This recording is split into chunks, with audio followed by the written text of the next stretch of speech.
Ano po ang iyong mga tanong? Amang, Oh, ano?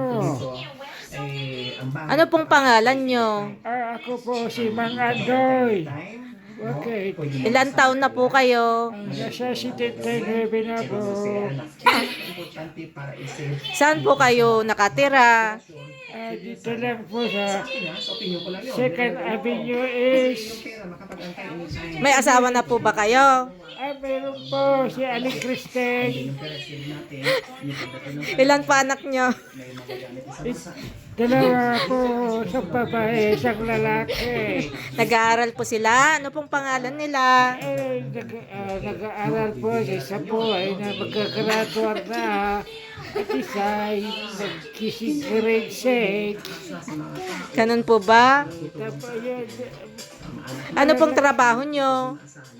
ang akin pong trabaho lamang po ay isa lang po magnanaho, magtataho pala. Hindi sila mabasa, temporary o samantala. Kasi hindi natin alam sa susunod na buwan, sa susunod na taon. Paano po yung ipin nyo? Ay, Hindi na magpapakala kung may sa kagagawa niya.